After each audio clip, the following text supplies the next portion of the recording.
Hi guys, welcome back to my channel. I'm Isabella or Bella, and today I wanted to go through my planning of my diet, of my new goals from now on, of my schedule and my split at the gym. Now, this is a little disclaimer, I'm not a nutritionist. This is what worked for me in the past, what ensured that I was motivated, that I had my goals set straight, that I knew what was achievable and what not, and what really set me for success. So if you're interested to know how I achieved my results in the past and how I'm going to achieve them now, then please keep watching.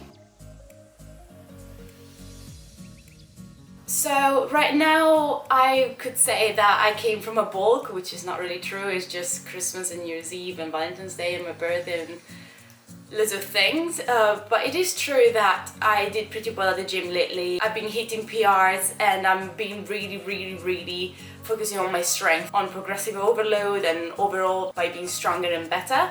So after enjoying life and just eating what I felt I wanted and training hard at the gym, right now my goal is to lose body fat percentage, not necessarily weight, just body fat percentage. So I want to make sure that it is clear that I'm not promoting fat loss. The steps and tips I'm gonna go through with you in this video are completely applicable if you want to gain weight or maintain or lose a bit of fat mass, whichever goal you want.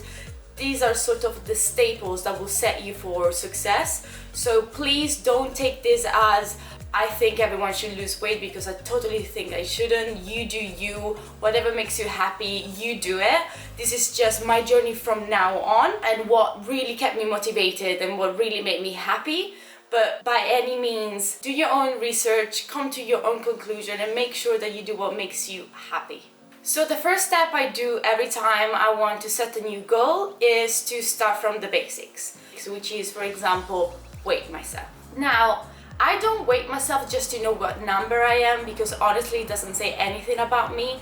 I am more or less the same weight than at my heaviest, and yet my body looks completely different because I've been at the gym almost 4 years. So obviously my body looks completely different, and it is true that per volume, technically you could say that muscle weighs more than fat per volume. So a kilo of fat and a kilo of muscle is still a kilo, but visually one can be a bit on the higher fat percentage or a bit on a more muscle mass percentage and still weigh exactly the same. So that's not the point.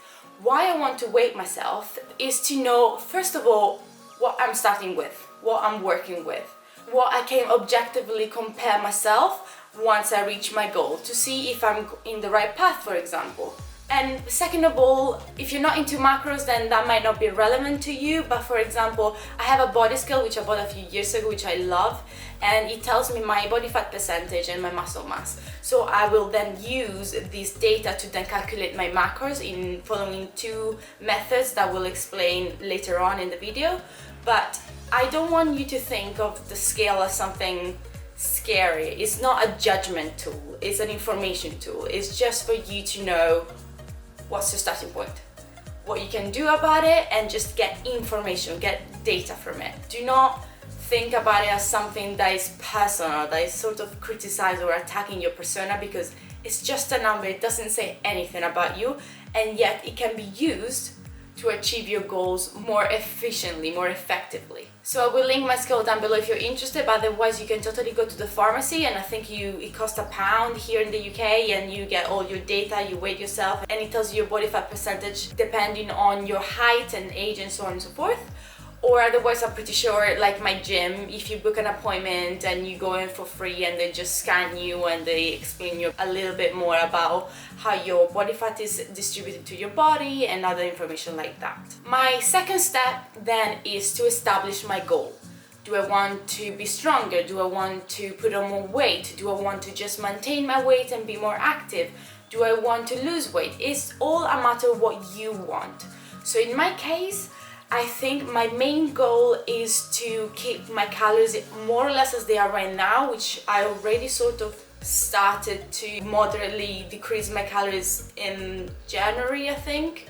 So I would really like to keep my calories as they are and simply move more, because, shocker, you can lose weight without cutting your calories. It's just a matter of moving more and expanding more, because how it works is that by living, by moving, you expand a certain amount of calories, and by eating food you get an intake of a certain amount of calories. So if those two quantities of calories are the same, you're gonna maintain your weight and you're gonna be fine. If you eat a little bit more, you're gonna gain weight in terms of both fat or muscle, depending if you're doing strength training. And if you get a little bit less of calories, you're gonna lose fat. So I really want to increase, for example, my step count every day. I go to uni using the train and the tube, so it's not that I could really skip them because it's quite far away from my house. But I do try not to take, for example, elevators. I try to go take a coffee and just walk there and just overall just be more active. So I would say first things to do is set a realistic, achievable goal that is measurable, that is clear, that has a timeline, and that overall will set you for success. The third thing I do is understand how much I'm burning every day. So if you don't have a clear idea of how much you're moving or how much you're burning every day, I think it's a bit more complicated. It's a bit harder to achieve your goal because you don't really know what you're balancing yourself against. So one thing that I would do is use what you have. So if you're like me and you have your phone on you all the time, I just use the step tracker that is in my phone. There's an app called Google Fit, for example, and it just tells me if I'm moving enough. It just tells me how many calories I'm burning. Obviously, it's an approximate indicator. It's not very exact, but it's definitely a starting point, especially if you're a beginner, to, on one hand, realize what your actual activity is, and on the other hand also is to challenge yourself. So if you see that you do only 4,500 steps a day and you want to be like, oh, I want to do 5,000, then it just sort of gives you a challenge to aim at. Now, another way I really like to track my activity is using my Fitbit. Again, this is not sponsored or anything of that, obviously, but it's a really good indicator that is slightly more exact compared to the phone option, because it's always on me.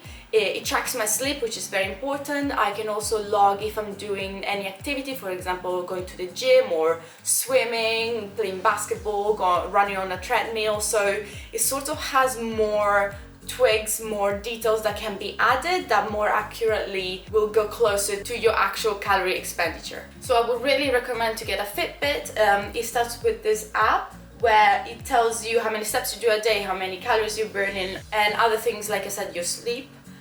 So if you go, for example, on the calories expenditure, and I go on the overview of this week or other months even, you can see that I burn around, I would say, 2,000 calories. So because any person that haven't done fitness or is into fitness, and even the NHS, they recommend that if your goal is to lose weight, you take off around 400, 500, even 600 calories. Now, taking as much as 500 to 600 calories, I think is a big drop. Personally, I really like to eat, so I don't feel comfortable doing that. I would much rather move more and expend more calories rather than intaking less. So if you're a beginner, I would just, use the Fitbit, use your phone, depending if you want to gain weight, maintain or lose, you twig 400, 500 calories more, 400, 500 calories less, and so on and so forth, and you go from there. Now, if you're a bit more advanced or you are interested in calculating your macros, there are two methods I like to use. One following Scott Herman Fitness video and one using Jeff Nipper's video. Now, I will go through them one by one, but please make sure to go see them as they do explain it much better than me and they follow a slower pace. So I will leave the links down below. First of all, following Scott's method, he first of all says to calculate your lean mass. So you take your data that you gathered in step 1 when you weighted yourself, and it gives you your amount of either kilos or pounds. You take off your body fat percentage, and that leaves you with your lean mass, which is really important in order to calculate your macros. Now, step 2 is similar to when I said to get your calorie expenditure from your phone or your Fitbit. Scott uses a website which is linked down below where you put your data in and it gives you your BMR, which is your basal metabolic rate, and you do basically an average of the two data that gives you, one at rest and one in motion, and that is basically an estimation of how much you burn during the day depending on your age, activity level, and etc.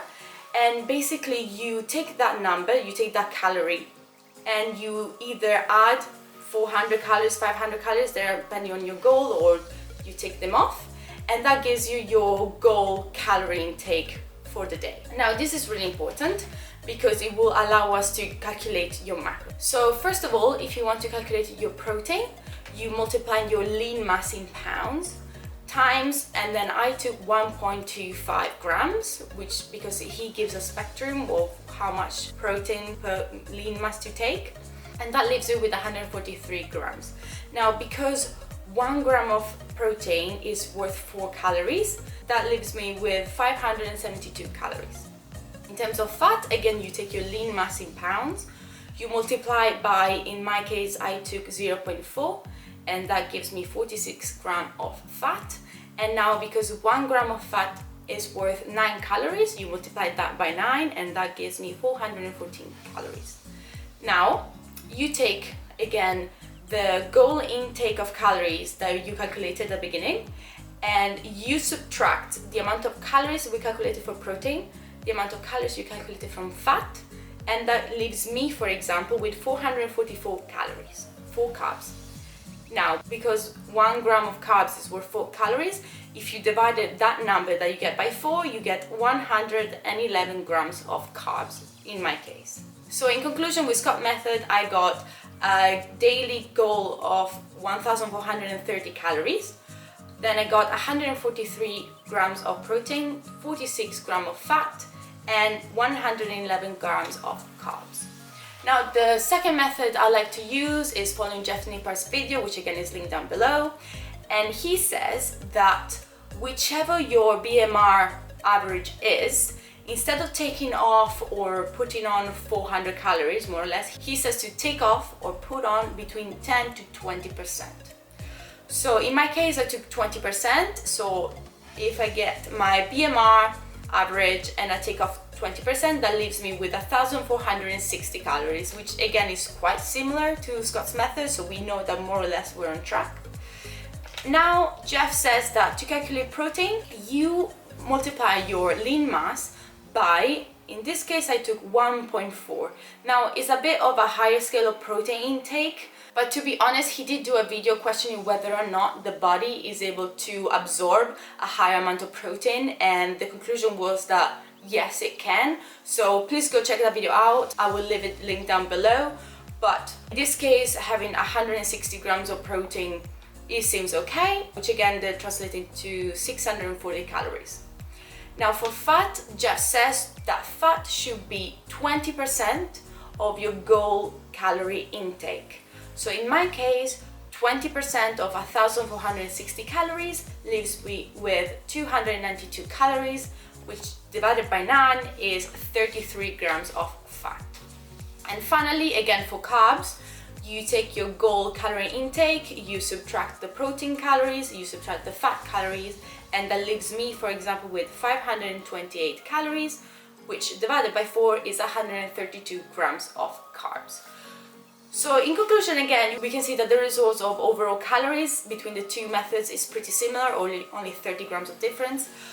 It is true that, for example, protein is much more for Jeff's method and fat is much more for Scott's method. So I feel like you should come again to your own conclusion. You should watch these two videos and for each macros choose a gram between the spectrum that they give you that is applicable to you and that will give you the results that you seek. And lastly, the fourth step is to decide when to be active. Decide when you're going to the gym or when you're going to swim or when you're going for shopping or whatever else. So in my case, I go to the gym on Mondays, Wednesdays, Thursdays, Saturdays and Sundays. And this is because I study, so I have full days of uni on Tuesday and Fridays and I have half days other days.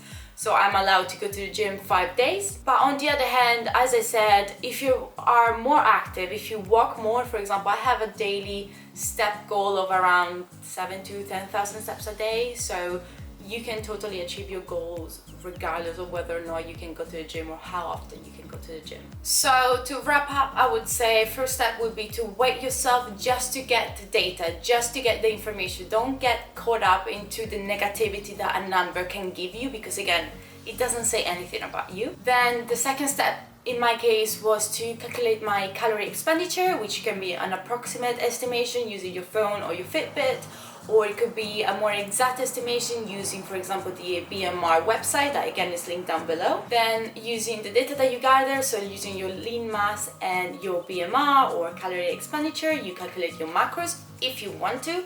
Otherwise, it's totally fine. And finally, the last step I like to do is to establish when I can go to the gym, when I can go have a walk, and basically when I can be active, which is very depending on your own personal schedule. So in terms of tips to set yourself for success, I would say first of all, go easy.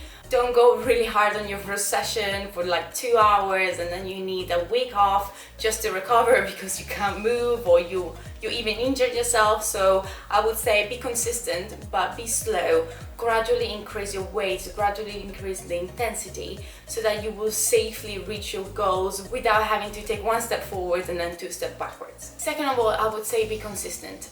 For example, if you don't want to track macros or you don't want to track calories, a really good way of still being on top of everything and still knowing whether or not you're on the right path is, for example, eat the same amount of veggies, of carbs, of protein, so that you don't need to track them, but you have an approximate estimation of whether or not you consistently eat the same amount throughout the week. So if you are interested in tracking macros, 2 good apps that I've been using in the past were MyFitnessPal and LifeSum. Right now I'm using LifeSum just because I like the color, I think it's really cute. I haven't been using it in the past week that much, but for example, if we go to January, I think I was tracking quite a lot, yeah. So on January, I can see more or less what I've been eating. It also logs all the food, so you don't have to scan it every single time. If you do eat more or less the same every day, it logs it, so you just have to click and maybe change the amount of grams. And yeah, so you can see I've logged my snacks, I have a lot of snacks, my dinners and so on and so forth, and it sort of gives you an overview of whether or not you are on track, whether or not it's been easy for you to hit the goals, whether or not maybe the goals is unachievable or maybe the goal is too low. It sort of gives you an indicator of whether it is realistic for you to hit that goal and whether it is realistic for you to put that goal on yourself. Then, like I said, the third tip will be just to move more. You can totally lose weight by eating exactly the same as before and just expand more. So go take the bike, walk, run, take the steps, ditch the elevator, ditch the escalator, just be overall more active. Then also drink water. I do aim to drink between 2, 3, sometimes even 4 liters of water a day, because it does replenish your body, it does expel all the toxins that you've been accumulating, and it does help to lose weight if that's what you want. It overall makes your skin look better, your hair, everything gets so much better once you drink a lot of water. Then I would also say sleep well. Sleep between, I think it recommended is between 6 to 8 hours. Make sure that you're relaxed, make sure that you're rested, make sure that every single morning, again, you set yourself for success, because if you're tired, if you're grumpy, you're in a bad mindset, it doesn't help. Also, I just wanted to say in terms of cardio, I would not do it before, for example, a leg day if you do go to the gym, just because it puts a strain on your legs and then you're not able to do as much after. So I, for example, do cardio on my upper body days, or if I do cardio, no more than 20 minutes anyway, but I do it after my leg sessions. And finally, I would say make yourself accountable. Reach some sort of interim goals. So yes, you have an overall goal at the end of the journey, but if you set yourself tiny goals that you can achieve every, I don't know, 3 days, 4 days, a week, that makes yourself aiming lower but constantly progressing forward. So that for me really helped me to not lose track, to not get demotivated, because if you see a goal that is too far in the future, you might feel that it's not reachable, whereas if you set a goal that is slightly smaller, within the next 2 days, then it feels much more reachable. So I would say thank you very much for sticking this long to the video. I hope you liked it. I hope it wasn't too much of a ramble. I will do my best to leave all the links down below so that you can go check out the videos. You can get, if you want, the Fitbit or the scale. Again, none of this is sponsored whatsoever. Is what I've been using in the past and what worked for me. If you're interested in following my journey, then please subscribe and give a like to this video. I am currently filming a what I eat in the day now that I have understood what my macros are and what my calorie goal is. So if you want to check that out, then please make sure to subscribe. I also want to do more videos, so please leave any suggestions down below. If you have other tips that might help me or help anyone else, then please make sure to leave a comment. And thank you so much for your time. I hope I will see you soon. Ciao!